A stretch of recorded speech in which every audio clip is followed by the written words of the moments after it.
प्रतिलिपि एफएम पर आप सुन रहे हैं भूल भुलैया भाग 2। लखनऊ आने के बाद मिस्टर पाठक को रहने के लिए कंपनी की तरफ से गोमती नगर एरिया में 3 BHK अपार्टमेंट मिल चुका था, जिसमें सामान जमाने में ही काफी समय निकल गया और इसके साथ ही साथ नेहा को यूनिवर्सिटी में न्यू एडमिशन के लिए कई चक्कर काटने पड़े।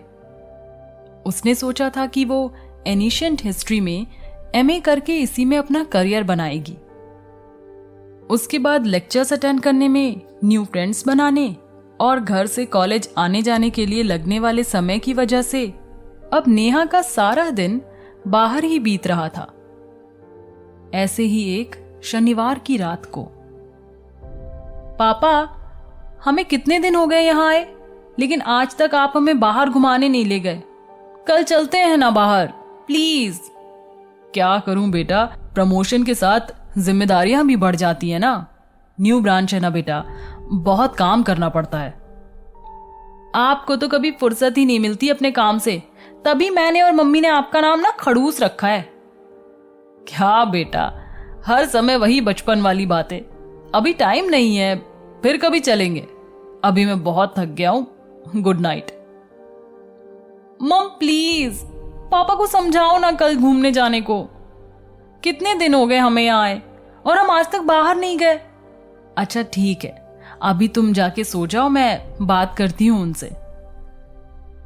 अगली सुबह, नेहा उठो बेटा, हमें बाहर जाना है। मुझे नहीं उठना, मेरे कहने पर बाहर जाने के लिए किसी के पास टाइम नहीं है। और अब आप दोनों बाहर जा रहे हो, मुझे बात ही नहीं करना है। जाओ आप दोनों। अरे महारानी, तुम भी चल रही हो हमारे साथ। भूल भुलैया नहीं घूमना क्या? सच में मम्मी? हाँ, पापा नाश्ता कर रहे हैं, तुम भी जल्दी से रेडी होकर आ जाओ। ओके? आज तो नेहा की खुशी का आप अंदाजा भी नहीं लगा सकते थे। चौक स्थित भूल भुलैया, जिसे बड़ा इमाम बाड़ा भी कहा जाता है, उसके सामने आते ही नेहा ने कहा, पापा आप मुझे यहीं उतार दो, तब तक मैं टिकट लेती हूं, जब तक आप कार पार्क करके आइए। जब नेहा के पापा इमाम बाड़ा के अंदर आए तो वहां बाईं तरफ बनी बावड़ी के पास काफी भीड़ लगी थी। उत्सुकतावश जब वो थोड़ा आगे आए तो उन्हें रूपा के रोने की आवाज सुनाई दी। भाग के जब वो वहां पहुंचे तो देखा कि नेहा बेहोश पड़ी थी और रूपा उसका सर अपनी गोद में रखे रोते हुए उसे होश में लाने की कोशिश कर रही थी।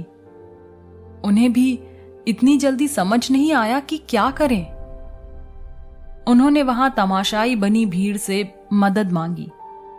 तब एक आदमी ने वहीं बने हैंडपंप से पानी लेकर नेहा का मुंह धुलवाया। होश में आने के बाद किसी तरह उसे उठाकर कार तक लाया गया। क्या हुआ रूपा, नेहा बेहोश कैसे हो गई? अंदर जाने के बाद नेहा टिकट काउंटर ढूंढते हुए बाईं तरफ बनी बावड़ी के पास चली गई।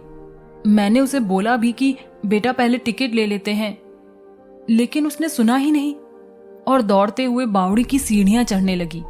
मैं भी उसके पीछे पीछे पहुंची, लेकिन तभी वो कहने लगी कि मैं यहां पहले भी आ चुकी हूं, और यही कहते कहते बेहोश हो गई।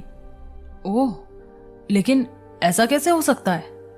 हम तो यहां रहने ही पहली बार आए हैं और नेहा ने भी आज के पहले सिर्फ तस्वीरों में ही ये सब देखा है। मुझे तो कुछ समझ नहीं आ रहा। यही तो मैं भी सोच रही हूं करण जी कि ऐसा कैसे हो सकता है। खैर, तेज कार चलाइए, घर पहुंच के बात करते हैं नेहा से। अभी इसे पूरी तरह होश नहीं आया है। घर पहुंचकर नेहा ने बताया कि पता नहीं क्यों उसे ऐसा लगा कि वो ये जगह जानती थी और पहले भी आ चुकी है। ये सुनकर नेहा के पापा मम्मी बहुत परेशान हो गए।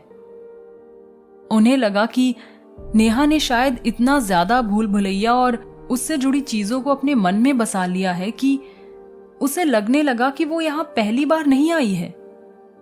लेकिन उन्होंने इस बारे में नेहा से बात करना ठीक नहीं समझा। अभी उसे आराम की जरूरत थी। अगले दिन भी नेहा का मूड उन्हें कुछ सही नहीं लगा। वो थोड़ी परेशान दिखी।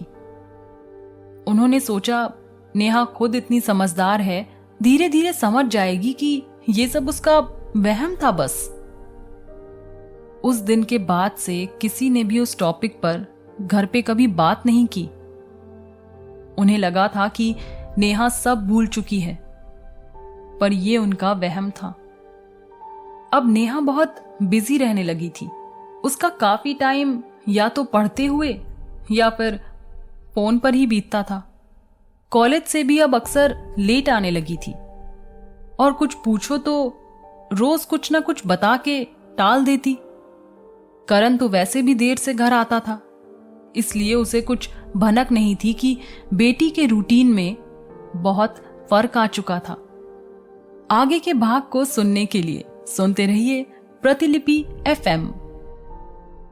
इस कहानी को पूरा सुनने के लिए डाउनलोड करें प्रतिलिपि FM ऐप और ऐसी दिलचस्प कहानियों से जुड़ने के लिए इस पेज को लाइक, सब्सक्राइब और शेयर करना ना भूलें।